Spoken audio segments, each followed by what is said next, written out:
Bonjour chers étudiants, cette petite vidéo pour vous expliquer la signification du concept de benchmark est un outil utilisé fréquemment qui permet en fait de se comparer.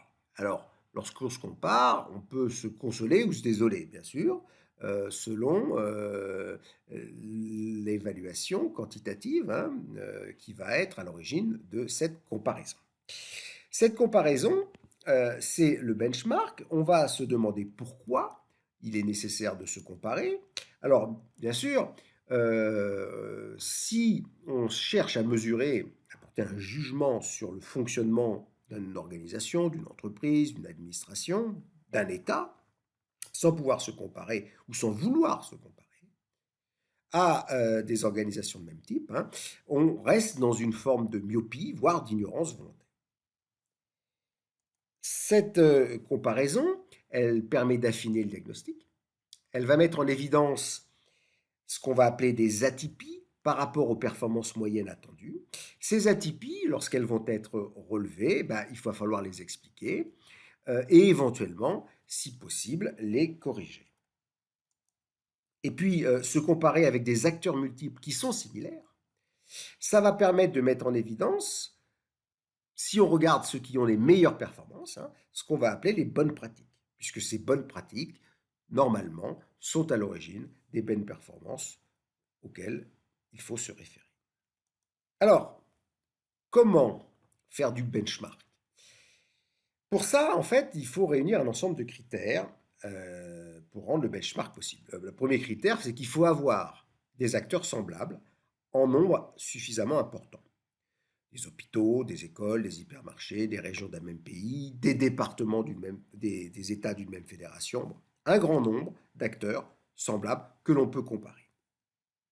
Ensuite, il faut avoir pour ces acteurs, il faut trouver également un grand nombre d'indicateurs quantitatifs de performance qui vont être à la base de cette comparaison, de ce benchmark. Il faut ensuite hiérarchiser les établissements pour ces indicateurs hein, par ordre de performance décroissante. Donc on va classer les établissements hein, du plus performant au moins performant.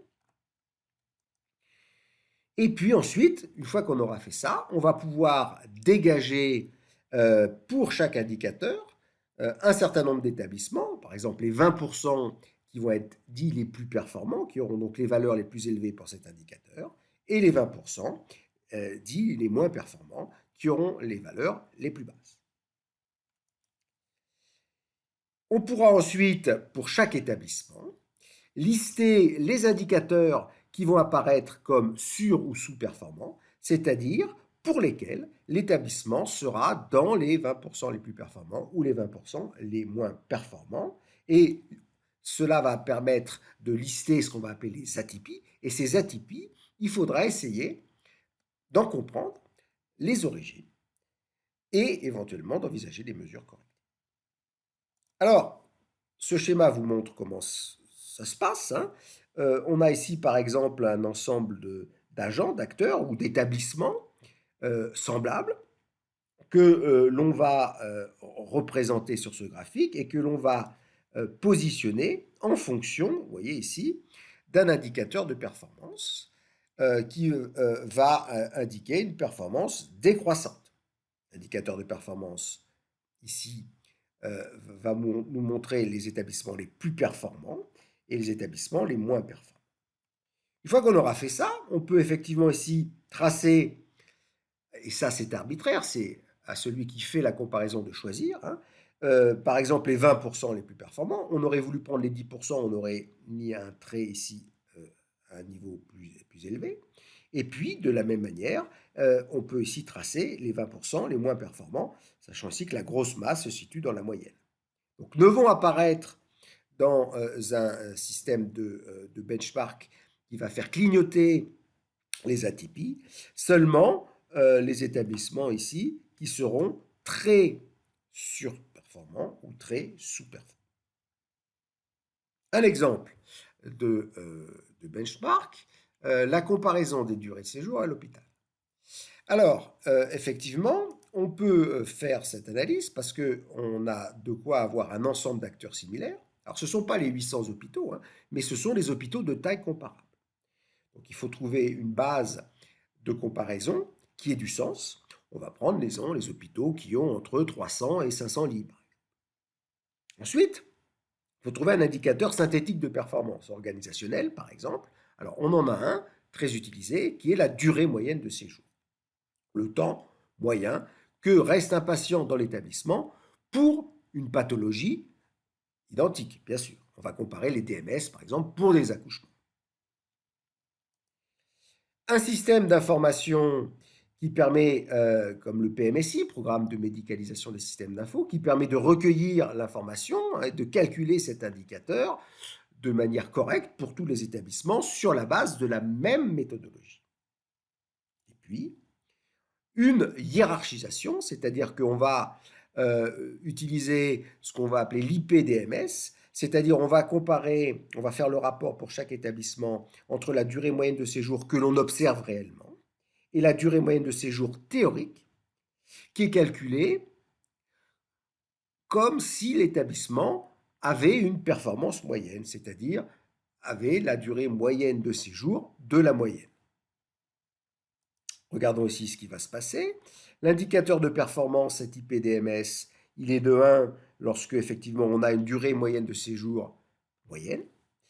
Il va être surperformant lorsque le rapport ici, durée moyenne de séjour observée sur durée moyenne de séjour théorique sera inférieur à 1. Je fais ça exprès, je vous montre ça exprès. Il faut faire attention à la manière dont on lit cet indicateur. Ici, c'est plus la valeur de l'IPDMS sera faible, plus effectivement la durée moyenne de séjour observée sera faible par rapport à la durée moyenne de séjour théorique, donc signifiera une performance organisationnelle importante. Donc on a ici les 20% les plus performants, et inversement, si on a les 20% les moins performants, vous voyez, avec une durée moyenne de séjour à partir de 1,23. Donc, comment va marcher le système? On va calculer ces IPDMS pour tous les établissements. On va donner une valeur à chaque établissement. Et si la valeur de l'établissement est en dessous de 0,85, eh ben, on va dire voilà un établissement surperformant. Si la valeur de cet indicateur est supérieure à 1,23, on va dire voilà un indicateur sous-performant qui présente des atypies. Bien sûr, tout établissement va avoir un IPDMS, mais la plupart seront compris ici dans une moyenne autour de 1. Voilà, je vous remercie.